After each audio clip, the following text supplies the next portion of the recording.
Hi guys, welcome back to my YouTube channel. In today's video, we're gonna talk about pullbacks. What are pullbacks, what are the different types of pullbacks, and how to trade them. Now, pullbacks is one of the easiest and most profitable ways in making money in trading. But if you don't have consistent actions and strategies when it comes to trading these pullbacks, then you're gonna end up trading based on inconsistent actions, hoping that your assumptions are correct.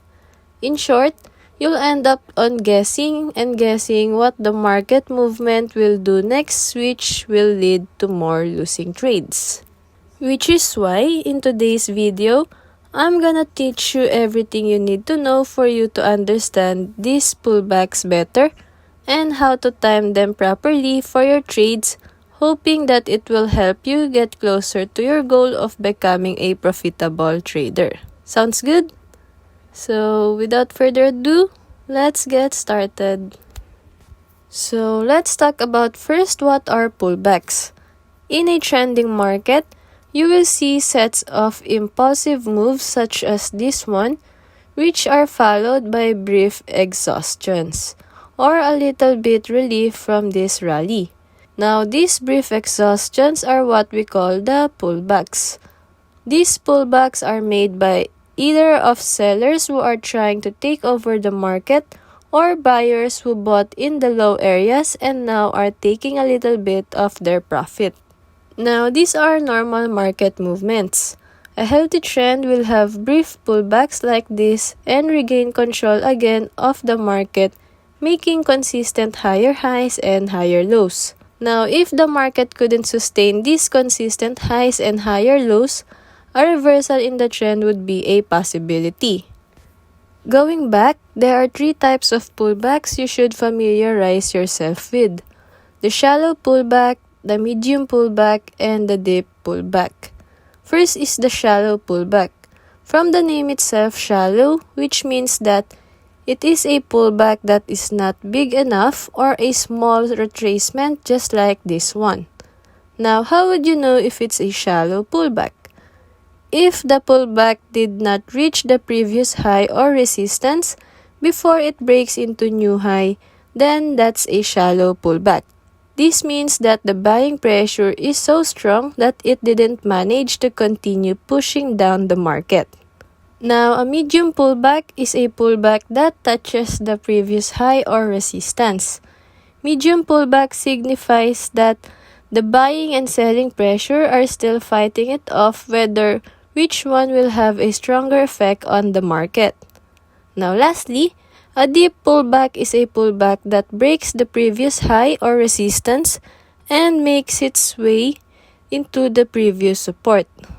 Deep pullback usually leads to trend reversal due to the strong pressure coming from the sellers. Therefore, better to look out and be careful with this type of pullback. Now, it's the complete opposite when it comes to the bearish trending market.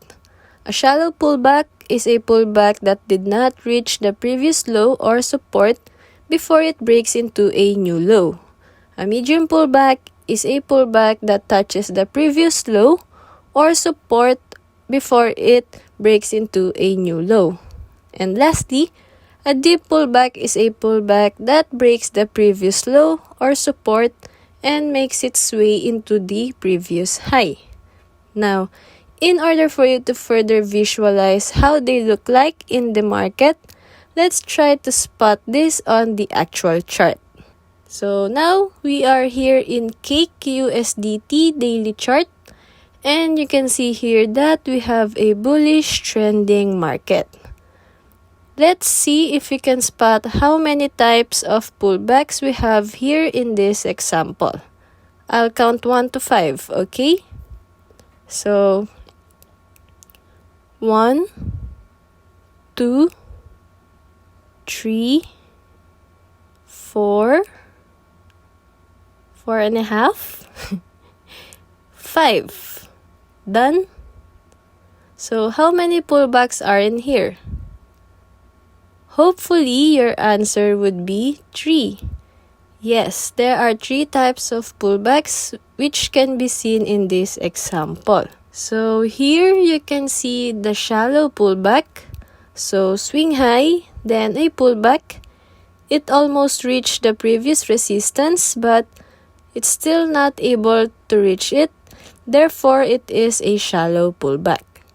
Now, the second one is here. You can see a new high and a pullback touching the previous high, which is called the medium pullback. And lastly, hopefully that this one is the most obvious one for everybody. So, a new swing high and a pullback breaking the previous high before it continues to break down the previous low. Therefore, this one is a deep pullback. So now that we have learned the different types of pullbacks, let's see how can we enter a trade using these pullbacks. So, lumipat ako dito sa trading view site mismo kasi nagloloko yung trading view app ko. So, yun nga, hindi ko siya ma-open. So, dito na lang tayo sa trading view site, okay? So, going back, trading pullbacks, you have to see a trending market either to the upward or downward trend. Technically, laging merong trending market. Mapa 4-hour time frame or 1-hour time frame or even a 1-minute time frame, meron at meron yang trending market. So, here, you'll see a trending market. Even this one is a trending market. You'll see the market structure clearly if you will go on a lower time frame. Now, this is also a trending market. So, in this example, ito yung gagamitin natin. So, meron na tayong trending market. From here, we have to wait for a pullback. Why? Kasi if you put your entry for long position here or here, wala kang guarantee kung magko-continue pa ba siya tumaas or maybe it's about to have a pullback, diba? So now let's try to remove muna itong outcome niya and try to focus on this part. So now that we have a trending market and a pullback in the market, the next thing we're gonna do is to identify the higher low in this trend. What do we mean by higher low?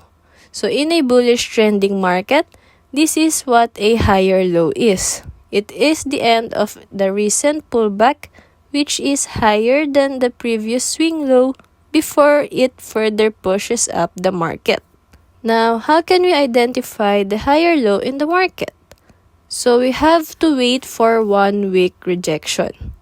Why? Kasi that would mean that the opposite team is trying to push the market on the opposite trend.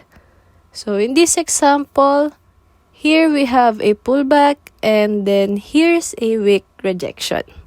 Now, once na makita tayo ng weak rejection, this means that there is a potential exhaustion from this pullback.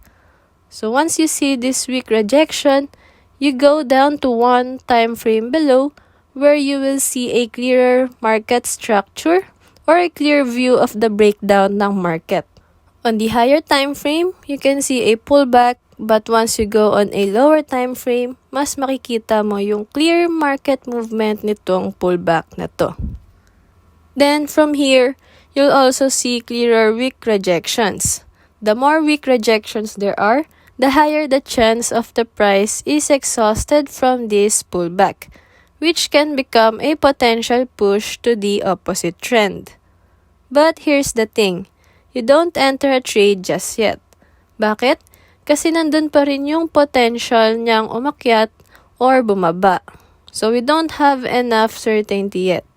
Although meron na tayong dalawang confluence, which is the formation of pullback sa higher time frame and a clearer market structure with weak rejections showing potential exhaustion from the recent pullback. So the next thing we need to do is to find the area or level kung saan yung current price is having a hard time to break. So this area and this area. Now we go to 1 time frame below again, and this time nasa 30 minutes time frame na tayo. Here you will see a clearer structure of the market, and it is now in a sideways or ranging market. Now we do not take any trades here. what we're gonna do is to wait for the price to break the structure and continue. So either it breaks out to the upside or to the downside. Now, going back to the 1 hour time frame, so what are we looking for to confirm the breakout? We wait and look for momentum supporting the movement when the price breaks out from this range. Kasi if there is no momentum, then a fake out might take place. So, we wait for a candle that would close outside these areas.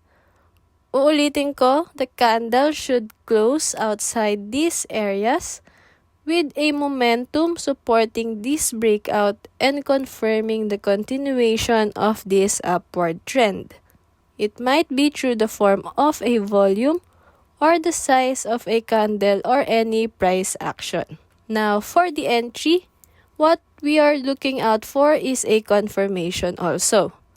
It might be through the form of weak rejections, retest, patterns, or whatever confirmation you are most comfortable with for your trade's entry. So in this example, let's wait for a candle that would close outside these ranges with a supporting momentum to confirm the breakout, then a confirmation.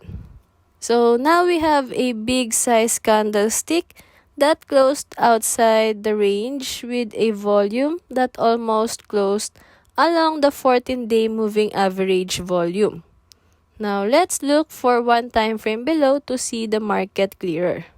So here you can see that it broke out cleanly outside the range. So you can set your entry and stop loss. The stop loss would be placed below the area of value it broke out from, and for the reward ratio, it's up to you. Whether you want a 1:2 ratio, 1:3, or 1:5, whatever risk-reward ratio that suits your risk tolerance best. Take profit whenever you are happy with your gains, okay? So, let's see how this market goes. Now, our target is hit. And this is how you make a trade using the pullback strategy. Now, disclaimer, don't expect that this strategy will work in any time frame or any market that you will trade it on. Not because I have given you the conditions to look out for, the entries and the stop losses, doesn't mean that after watching this video, you will trade it blindly in whatever market you want to trade it on. You have to know that these are just ideas based on my experience that works best for me and my perspective on the market. Do not trade it blindly just because you understood what I'm talking about in this video. Use it merely as a guidance and do your own back testing when it comes to this strategy or to whatever strategy you have learned even from other creators. I provided you with the knowledge and the strategy. Now do your job to create your own risk management and back testing that will suits best for you. With that said, I hope that you learned something new from this video. If yes, kindly hit that like button, subscribe, and I'll see you on the next one.